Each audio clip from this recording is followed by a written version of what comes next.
Imaginez un chimiste, un homme de science et de logique, qui devient un mystique.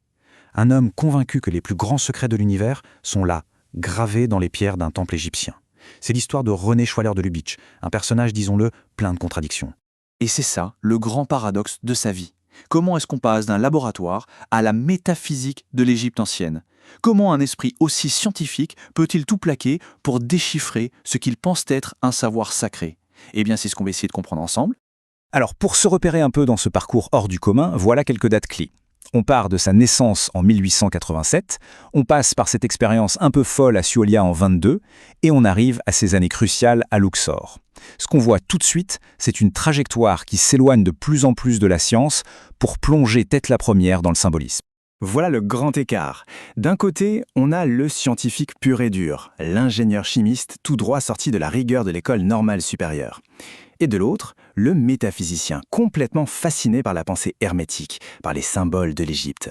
C'est vraiment ce qu'il définit, ce tiraillement. Il a passé sa vie avec littéralement un pied dans chaque monde.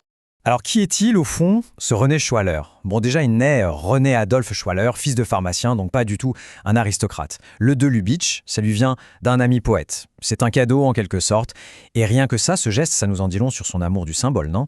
Il faut noter aussi le rôle absolument crucial de sa femme, Isha, qui va devenir une collaboratrice essentielle. Ok, maintenant qu'on a posé le décor, pour vraiment comprendre sa transformation, il faut revenir au début, à son point de départ, le monde de la science. Parce qu'avant d'être le mystique, il y avait d'abord le chimiste. Son point de départ, son ADN intellectuel, c'est ça, le laboratoire. Il faut bien garder ça en tête. C'est un ingénieur chimiste, je le répète, formé à la dure, à la rigueur de l'école normale, un homme du concret, du matériel, de la preuve par l'expérience. Et c'est justement ça qui rend la suite de son histoire complètement fascinante. Et pourtant, ça ne lui suffit pas. Ce monde matériel, si bien rangé, si logique, il sent qu'il manque quelque chose. Il y a une autre quête qui commence à le titiller, quelque chose de plus intérieur. Il est en train de s'éloigner de ses éprouvettes. Mais pour aller où? C'est le début d'un virage à 180 degrés, vraiment. Il va se tourner vers l'hermétisme. Alors, pour faire très simple, c'est une vieille tradition philosophique qui dit que les clés de l'univers, on ne les trouve pas que dans la matière. On les trouve aussi dans les symboles, dans les correspondances cachées. Et le point absolument crucial pour comprendre Schwaller, c'est que pour lui, la science et la spiritualité ne sont pas ennemies. Pas du tout. Elles cherchent la même vérité, mais par des chemins différents. Et cette quête intérieure, attention, ça ne va pas rester juste une idée dans sa tête. Non, non, ça va devenir très concret, presque une utopie. Il va fonder sa propre communauté de recherche spirituelle perchée dans les montagnes suisses. Et là, on est en droit de se poser la question. Pourquoi?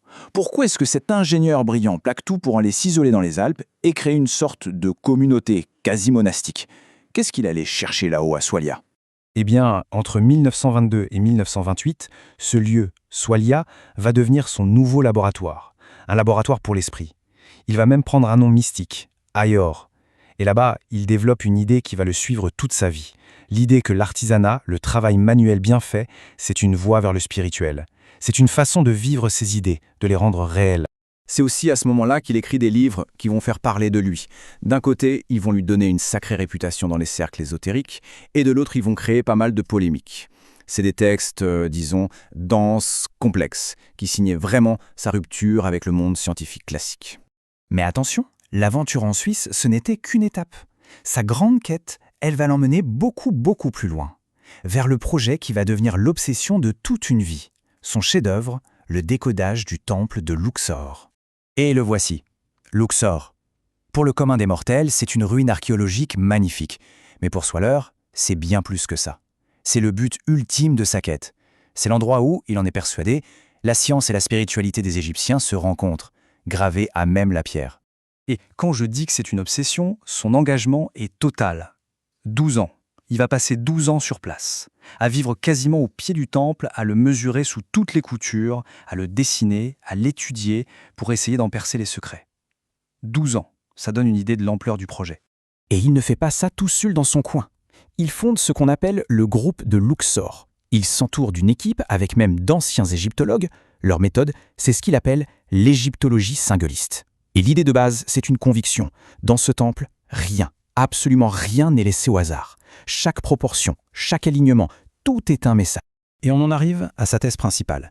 L'idée qui va tout changer, qui est à la fois révolutionnaire et bien sûr super controversée. Pour lui, le temple de Luxor n'est pas un bâtiment. C'est un livre, un immense livre de pierre. Un livre qui raconte la création du monde, la nature de la conscience, mais sans utiliser de mots. Juste avec des formes, des nombres et des symboles. Alors au final, qu'est-ce qu'il reste de tout ça? Quel est l'impact de ces théories? On va se pencher sur son héritage, une œuvre qui, encore aujourd'hui, fascine autant qu'elle divise. Toutes ces années de recherche à Luxor, ça va donner naissance à ses livres les plus connus, ses chefs-d'œuvre, comme Le Temple de l'Homme. Ce sont des ouvrages monumentaux où il détaille toute sa vision d'une Égypte ancienne qui aurait possédé une sorte de science sacrée. Après l'Égypte, il rentre finalement en France en 1952. Il va continuer à écrire, à partager ses idées. En fait, sa quête ne s'est jamais vraiment arrêtée. Le lieu a changé, mais la recherche a continué, jusqu'à la toute fin, jusqu'à sa mort en 1961.